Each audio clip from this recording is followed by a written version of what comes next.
मित्तल भवन में आज धूमधाम से नया साल का पार्टी मनाया जाता है। लेकिन यहाँ पर दादी ने राध्या को इस पार्टी में भी नौकरानी बनती है, क्योंकि राध्या को इस पार्टी में बेटर बनाया जाता है, जिससे राध्या सभी लोगों को जूस लेकर जा रही थी। और निहारिका प्रथम कहाँ पढ़कर बहुत खुश हो रही थी।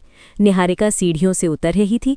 वो सोच रही थी, आज इस पार्टी में मैं और प्रथम धूमधाम से डांस करेंगे और राध्या खुद हम लोगों के लिए जूस लेकर आएगी। और राध्या जूस हाथ में लेकर के सोच रही थी, मैं इन सभी लोगों के सामने कैसे जाऊं इस पार्टी में। तभी राध्या के पास रजनी आती है। रजनी बोलती है, राधे, तुमने ये क्या हालत बना रखी हो। तुम जो पहले तैयार होकर के आ जाओ, क्योंकि आज है नया साल। आज मैं किसी की बातों को नहीं सुनूंगा। तुम्हें प्रथम के साथ में आज किस पार्टी में डांस करना है। राधे सच के सवर के तो आ जाती है। धूमधाम से यहाँ पर म्यूजिक सामने बज रहा था। प्रथम की नज़र राध्या के ऊपर पड़ती है।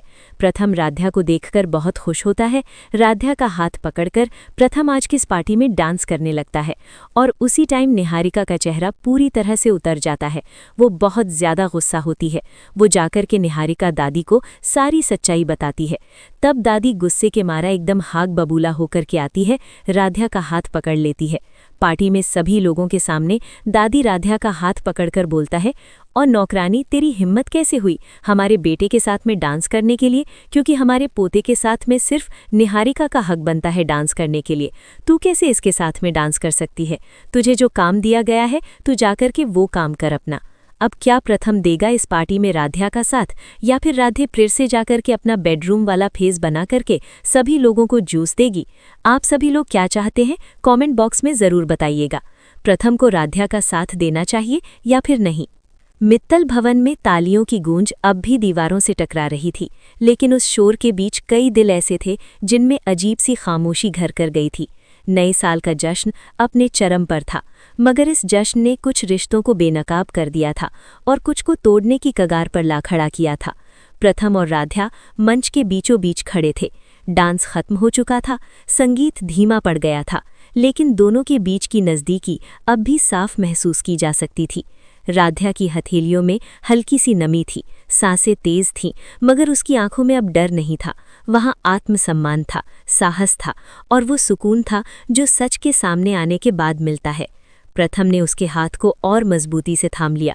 वो जानता था कि ये सिर्फ एक डांस नहीं था, बल्कि उस सच की पहली दस्तक थी जिसे उसने अब तक सबकी नज़रों से छुपा कर रखा था। हॉल में मौजूद हर शख्स की नज़रें उन दोनों पर टिकी थीं। कोई कुछ कह नहीं रहा था, लेकिन हर आंख सवाल पूछ रही थी। दादी जी अपनी कुर्सी पर बैठी थीं, मगर उनका शरीर जैसे साथ छोड़ रहा था। उनकी आंखें बार बार झपक रही थीं, जैसे यकीन नहीं कर पा रही हूँ कि उन्होंने जो देखा है वो हकीकत है। उनके मन में सालों पुराने फैसले, परंपराएं और उस घर की इज्जत की तस्वीरें एक दूसरे से टकरा रही थीं। उन्हें लग रहा था जैसे उनके बनाए नियम उसी घर में टूट रहे हों, जहां उन्होंने कभी खुद को सबसे मजबूत समझा था। निहारिका सीढ़ियों के पास खड़ी थी। कुछ देर पहले वही सीढ़ियां उसके आत्मविश्वास का रास्ता थीं, अब वही उसे अपमान की याद दिला रही थीं। उसका चेहरा गुस्से से तमतमा रहा था, होंठ कसकर भींचे हुए थे। उसकी आंखों में नफरत और जलन साफ दिखाई दे रही थी। वो ये मानने को तैयार ही नहीं थी कि बाजी उसके हाथ से निकल चुकी है। प्रथम ने एक कदम आगे बढ़ाया। उसकी आवाज़ शांत थी, लेकिन उसमें ऐसा वजन था जिसने पूरे हॉल को खामोश कर दिया। उसने सबकी ओर देखा और फिर दादी जी की तरफ। उसकी नज़रों में कोई विद्रोह नहीं था, बस सच्चाई थी। उसने कहा कि वो अब और किसी भ्रम में जीना नहीं चाहता। वो जो है, जैसा है, उसी रूप में सबके सामने खड़ा है। राध्या उसकी जिंदगी का हिस्सा है और वो इस सच से भागने वाला नहीं है। राध्या का दिल जोर से धड़क रहा था। उसे महसूस हो रहा था कि ये पल उसकी पूरी जिंदगी की दिशा बदल सकता है। वो जानती थी कि आगे का रास्ता आसान नहीं होगा, लेकिन पीछे लौटने का कोई सवाल नहीं था। उसने सिर उठाकर सबकी ओर देखा। उसकी आंखों में डर नहीं था, बल्कि वो शांत आत्मविश्वास था, जो तब आता है जब इंसान खुद से झूठ बोलना छोड़ देता है। दादी जी ने कांपते हाथों से अपनी छड़ी पकड़ी। उनकी आवाज़ में अब सख्ती नहीं, थकान थी। ऐसा लग रहा था जैसे वर्षों की जमी हुई कठोरता एक एक करके पिघल रही हो। वो कुछ कहना चाहती थी, लेकिन शब्द गले में अटक गए। निहारिका से ये सब और सहन नहीं हुआ। वो आगे बढ़ी और उसकी आवाज़ में तीखापन साफ झलक रहा था। उसने राध्या पर आरोप लगाए, उसे चालाक और साजिशकर्ता कहा। उसकी उंगली हवा में उठी, जैसे वो फिर से खुद को सही साबित कर लेना चाहती हो। लेकिन इस बार माहौल अलग था। अब उसकी बातों में पहले जैसा असर नहीं रहा था। राध्या ने पहली बार खुद आगे बढ़कर बोलने की हिम्मत की। उसकी आवाज़ में हल्की सी कंपकपी थी, लेकिन शब्दों में सच्चाई थी। उसने कहा कि उसने कभी किसी को धोखा देने की कोशिश नहीं की। उसने सिर्फ अपने रिश्ते को बचाने की कोशिश की है। अगर सच को छुपाना उसकी मजबूरी थी, तो उसे उस मजबूरी पर शर्मिंदा नहीं किया जा सकता। हॉल में एक अजीब सी शांति छा गई। बाहर आतिशबाजी की आवाज़ें सुनाई दे रही थीं, लेकिन अंदर रिश्तों के आसमान में तूफान पूरी तरह फैल चुका था। नए साल की उस पहली रात मित्तल भवन में कोई खुशी सीधी और सरल नहीं थी। हर मुस्कान के पीछे सवाल थे, और हर खामोशी के पीछे आने वाले तूफान का एहसास।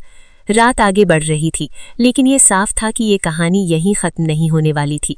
सच सामने आ चुका था, मगर उसे स्वीकार करना अब भी बाकी था। और मित्तल भवन की दीवारें जानती थीं कि आने वाली सुबह इस घर के लिए पहले जैसी नहीं होगी। दादी राधे को प्रथम के कमरे में सोने से करी मन। जब दादी देखी है राधे प्रथम के बेड पर सोई हुई है, उसी टाइम दादी रात में आती है, बोलती है, ये नौकरानी हमारे पोते के बेड पर कैसे सो सकती है? इस पर तो हक सिर्फ हमारी इस घर की छोटी बहू निहारिका का और प्रथम का है।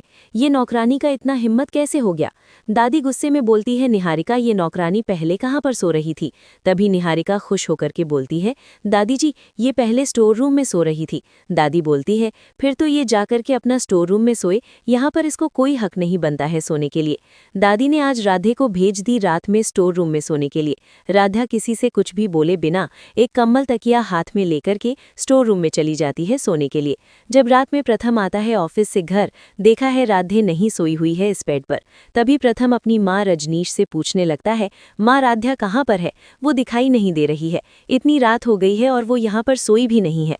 तब रजनी बोलती है, प्रथम, राध्या के साथ में जो कुछ हो रहा है बहुत गलत हो रहा है, क्योंकि आज तो माँ ने सारी हदें पार कर दी। राध्या के ऊपर पानी डाल करके उसको स्टोर रूम में सोने के लिए भेज दी। प्रथम बोलता है, माँ आप टेंशन मत लो, आप जाकर के सोइए, मैं जाता हूँ राध्या के पास। प्रथम अपने हाथ में एक कम्बल तकिया लेकर के चला जाता है स्ट्रॉन्ग की तरफ सोने के लिए, राध्या के साथ में। राध्या के पास प्रथम जाकर के राध्या के करीब में एक तकिया रखता है और राध्या को कम्बल उठा करके राध्या को अपनी बाहों में पकड़कर प्रथम सो जाता है। लेकिन ये बात दादी को, निहारिका को पता चल जाती है कि प्रथम राध्या के साथ में स्टोर रूम में सोया हुआ है। तब दादी बहुत ही ज्यादा गुस्सा होती है और सोचती है, अब हमें इस धरती के बोझ को, राध्या को हमेशा के लिए घर से निकालना पड़ेगा बाहर, तभी प्रथम और निहारिका करीब आ पाएंगे। लेकिन दादी जो सपना देख रही हुई है प्रथम को निहारिका के करीब लाने के लिए, दादी का सपना कभी पूरा होगा नहीं, क्योंकि प्रथम निहारिका के करीब नहीं आना चाहता है, सिर्फ अपनी दादी की वजह से। निहारिका के गले में हार तो पहना दिया था, लेकिन वो समझ रहा है कि दादी हमारी शादी निहारिका के साथ में करवाना चाहती है, लेकिन मैं ऐसा होने नहीं दे सकता। इसलिए प्रथम हर एक घड़ी राध्या का साथ देगा और दादी की सच्चाई को जानने के लिए बहुत कोशिश करेगा। अब इस दादी का सच्चाई का पता चल जाएगा बहुत ही जल्द। और आप सभी लोग कमेंट बॉक्स में ज़रूर बताइएगा, दादी के सच्चाई का पता परिवार वालों को चलना चाहिए फिर नहीं। बालकनी के पास रखे उस छोटे से बिस्तर पर राध्या गहरी नींद में थी। रात भर की थकान, डर और आंसुओं के बाद अब उसकी सांसें पहली बार बराबर चल रही थी। चेहरे पर जमी बेचैनी कुछ कम हुई थी, जैसे किसी ने उसके भीतर जमा तूफान को थोड़ी देर के लिए थाम लिया हो। प्रथम वहीं बैठा था, उसे नींद नहीं आई थी, वो बस राध्या को देख रहा था। उसके चेहरे पर अब भी पानी की ठंडक और अपमान की परछाई थी, लेकिन नींद में भी उसका माथा थोड़ा सिकुड़ा हुआ था, जैसे उसका मन अब भी खुद को बचाने की कोशिश कर रहा हो। प्रथम के भीतर कुछ बदल चुका था। उसे एहसास हो रहा था कि ये सिर्फ एक लड़की के साथ हुआ जुल्म नहीं है, बल्कि सालों से चली आ रही एक ऐसी सोच है जो कमज़ोर को कुचलकर खुद को सही साबित करती है। और सबसे बड़ा दोषी वो खुद था, जिसने सब कुछ देखकर भी चुप रहना चुना। राध्या अचानक नींद में हल्का सा करहा उठी, शायद फिर कोई डरावना सपना। प्रथम ने बिना छुए बस अपनी मौजूदगी से जैसे उसे भरोसा दिलाया। उसकी आवाज़ बहुत धीमी थी, लगभग हवा के जैसी, कुछ नहीं होगा, अब कुछ नहीं होगा। राध्या ने करवट बदली, नींद में ही उसके होंठ हिले। शायद वो कुछ कहना चाहती थी, शायद किसी को पुकार रही थी, लेकिन ये पहली सुबह थी जब उसके शब्द डर में नहीं डूबे थे। उधर घर के भीतर हलचल शुरू हो चुकी थी। रसोई के बर्तनों की आवाज आने लगी, नौकरानी फुसफुसा रही थी। हर किसी की निगाहें उसी तरफ उठ रही थीं जहां रात को हंगामा हुआ था, लेकिन कोई कुछ बोलने की हिम्मत नहीं कर रहा था। इस घर में सवाल पूछना सबसे बड़ा अपराध था। दादी अपने कमरे में बैठी थीं, चेहरे पर वही कठोरता, लेकिन आंखों में कहीं ना कहीं रात की घटना की छाया थी। उन्हें ये नहीं खल रहा था कि उन्होंने क्या किया, उन्हें ये डर था कि कहीं उनकी बनाई हुई व्यवस्था पर सवाल न उठ जाए। निहारिका आईने के सामने खड़ी थी। उसने अपनी साड़ी ठीक की, माथे की बिंदी को थोड़ा और सटीक जगह पर लगाया। बाहर से वो शांत दिख रही थी, लेकिन भीतर घबराहट साफ थी। उसे पहली बार लगा था कि शायद खेल उसके हाथ से फिसल सकता है। उसे याद आ रहा था प्रथम का चेहरा। वो चुप था, लेकिन उसकी चुप्पी अब पहले जैसी नहीं थी। उसमें सवाल थे, और सवाल सबसे खतरनाक होते हैं। उधर राध्या की आंखें खुलीं। उसने सबसे पहले देखा सुबह की हल्की रोशनी, फिर महसूस किया ठंड अब उतनी तीखी नहीं थी, और फिर उसकी नजर पड़ी प्रथम पर। वो वहीं था। उसी पल राध्या को एहसास हुआ कि पिछली रात कोई सपना नहीं थी, कि कोई था जिसने उसे अकेला नहीं छोड़ा। उसकी आंखें भर आईं, लेकिन इस बार आंसू कमजोरी के नहीं थे। वो उठने लगी, लेकिन शरीर अभी भी कमजोर था। प्रथम ने तुरंत कहा, आराम से, कोई जल्दी नहीं है। उसके शब्दों में आदेश नहीं था, चिंता थी। राध्या ने सिर झुका लिया। आपको यहाँ नहीं होना चाहिए था, अगर किसी ने देख लिया तो। प्रथम ने पहली बार उसकी बात काटी। उसकी आवाज शांत थी, लेकिन पक्की। गलत तुम नहीं हो। ये एक छोटा सा वाक्य था, लेकिन राध्या के भीतर बरसों से जमी शर्म और अपराध बोध की दीवार में एक दरार डाल गया। वो कुछ कहना चाहती थी, लेकिन तभी दूर से दादी की आवाज आई। घर जाग चुका था, और साथ ही जाग चुकी थी वो सच्चाई जिसे अब ज्यादा देर दबाया नहीं जा सकता था। प्रथम खड़ा हुआ। उसने एक पल के लिए राध्या की ओर देखा। उस नजर में वादा था, बिना शब्दों के, बिना शोर के। राध्या समझ गई, ये सिर्फ एक रात की कहानी नहीं थी, ये शुरुआत थी। एक ऐसी शुरुआत जहां अब चुप्पी नहीं बोलेगी, जहां साजिशें बेनकाब होंगी, और जहां राध्या सिर्फ सहने वाली नहीं, खड़ी होने वाली बनेगी। घर के आंगन में कदमों की आवाज तेज हो रही थी। तूफान अब दरवाजे पर था। दादी बना दी राध्या को इस घर की नौकरानी, और निहारिका को मालकिन, जिससे मालकिन के रूप में बन करके निहारिका बहुत खुश होती है और राध्या को यहाँ पर नीचा दिखाने लगती है। निहारिका बोलती है, राध्या तुम देख लो आज मैं किस जगह पर हूँ और तुम किस जगह पर हो। और उसी टाइम निहारिका का पर्स सीधी पैर से फिसल जाता है। निहारिका नीचे गिरने वाली होती है, लेकिन राध्या निहारिका का हाथ पकड़कर उसको नीचे गिरने से बचा लेती है। राध्या बोलती है, निहारिका तुम तो पहले कदम पर लड़खड़ा गई, अभी आगे तो बहुत चलना है, इसलिए जरा संभल कर चलो। इतना बोलने के बाद राध्या मुस्कुराने लगती है। निहारिका बहुत ज्यादा गुस्सा होती है राध्या के ऊपर, लेकिन कुछ कर नहीं पाती है। अब राध्या ने खुद फैसला की हुई है निहारिका को सबक सिखाने के लिए, इसलिए प्रथम के साथ में मिल करके राध्या निहारिका को पुलिस के हवाले करवाती है, दादी की आंखों के सामने, जिसे दादी ने हाथ जोड़ करके बीच में आती हैं निहारिका को बचाने के लिए पुलिस वालों के चेंबर से। लेकिन दादी बचा नहीं पाती हैं, क्योंकि दादी का सच्चाई का पता प्रथम को और मित्तल परिवार के सभी लोगों को चला गया हुआ है। इसलिए प्रथम इस बार अपनी दादी के बातों में आकर के निहारिका को नहीं छोड़ता है। निहारिका को करता है पुलिस के हवाले और राध्या को लगाता है गले। प्रथम जब राध्या को गले लगाया तो भी निहारिका बहुत ज्यादा गुस्सा हो रही थी, क्योंकि निहारिका की आंखों के सामने जब प्रथम राध्या को गले लगाया तब वो सोचती है, मैं तो इस राध्या को छोड़ेगी नहीं, हमेशा के लिए इसको हटा दूंगी। लेकिन फिलहाल में अब निहारिका को पहले तो कुछ दिनों तक अब जेल का चक्की पिसना पड़ेगा, जिसे दादी अब बहुत जल्द निहारिका को जेल से रिहा कर लेंगी।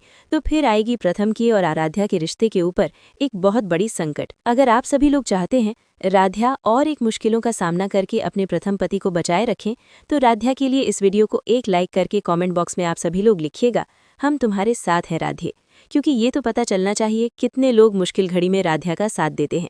और हाँ, जितने लोग निहारिका का सपोर्ट करना चाहते हैं वो लोग कमेंट बॉक्स में आई सपोर्ट निहारिका लिखेगा। अब ये देखना है कितने लोग निहारिका का सपोर्ट करते हैं, कितने लोग राध्या का सपोर्ट करते हैं। अगर वीडियो अच्छा लगे तो राध्या के खातिर इस वीडियो को 3 लोगों के पास जरूर शेयर कीजिएगा। मित्तल भवन उस दिन सांस तो ले रहा था, लेकिन जिंदा नहीं था। घर के आंगन में गूंजती खामोशी ऐसी थी जैसे दीवारें ही दादी के फैसले से सहम गई हों। हर चेहरा सवालों से भरा था, मगर किसी में इतना साहस नहीं था कि दादी की आंखों में आंखें डालकर पूछ सके कि आखिर क्यों। दादी अपनी कुर्सी पर बैठी थीं, उनके हाथ में छड़ी थी, लेकिन असली ताकत उनके शब्दों में थी। उन्होंने एक बार चारों ओर देखा और फिर कठोर स्वर में कहा कि अब और कोई बहस नहीं होगी, जो फैसला सुना दिया गया है वही इस घर का सच है। रजनी का कलेजा कांप उठा, उसकी नज़र बार बार राध्या पर जा रही थी। वही राध्या जिसने इस घर को अपना समझा था, अपने रिश्तों को पूजा था और आज उसी घर में पराया बना दी गई थी। प्रथम आगे बढ़ना चाहता था, कुछ कहना चाहता था, लेकिन उसकी आवाज़ जैसे भीतर ही दम तोड़ चुकी थी। वो सिर्फ देख पा रहा था, कुछ कर नहीं पा रहा था। और राध्या, वो चुप थी, बहुत चुप। उसकी आंखों में आंसू नहीं थे, लेकिन दर्द की गहराई साफ दिखाई दे रही थी। उसने सिर झुकाया, मानो अपने भीतर उठते तूफान को शांत कर रही हो। उसे याद आया कि उसकी माँ हमेशा कहा करती थी कि जब इंसान का सम्मान छीना जाता है तब असली परीक्षा शुरू होती है। दादी के शब्द फिर गूंजे कि आज से राध्या इस घर की बहू नहीं बल्कि नौकरानी होगी, और निहारिका मित्तल परिवार की छोटी बहू। इन शब्दों ने जैसे पूरे घर को दो हिस्सों में बांट दिया। निहारिका के होठों पर मुस्कान उभर आई। वो मुस्कान खुशी की नहीं थी, बल्कि जीत के नशे की थी। भारी गहनों से लदी रेशमी साड़ी में लिपटी निहारिका खुद को इस घर की मालकिन समझने लगी थी। उसे लग रहा था कि उसने वो सब पा लिया है जिसके लिए उसने महीनों चाले चली थी। वो सीढ़ियों से नीचे उतरने लगी। हर कदम के साथ उसका घमंड और भारी होता जा रहा था। नीचे राध्या खड़ी थी, सादा कपड़े, बिना किसी गहने के, लेकिन उसकी आंखों में जो ठहराव था वो निहारिका के सारे श्रृंगार पर भारी था। निहारिका ने सीढ़ियों के बीच रुककर ऊपर से राध्या को देखा और तीखे लहजे में कहा कि वक्त कितना अजीब होता है। कल तक जो बहू थी आज वही नौकरानी है, और आज वही निहारिका जिसे कभी कोई महत्व नहीं देता था इस घर की बहू बन चुकी है। राध्या ने धीरे से सिर उठाया। उसकी आवाज़ में कोई गुस्सा नहीं था, बस सच्चाई थी। उसने कहा कि वक्त बदलता है लेकिन सच नहीं बदलता। सच बस इंतजार करता है खुद को साबित करने का। निहारिका हंस पड़ी। उसने कहा कि अब सच वही है जो दादी ने तय कर दिया है, क्योंकि इस घर में दादी का फैसला ही कानून है। जैसे ही निहारिका ने अगला कदम रखा, उसकी ऊंची एड़ी फिसल गई।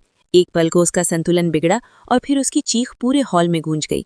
देखते ही देखते वो सीढ़ियों से नीचे गिर पड़ी। गहने बिखर गए, साड़ी अस्त व्यस्त हो गई और उसका घमंड फर्श पर आ गिरा।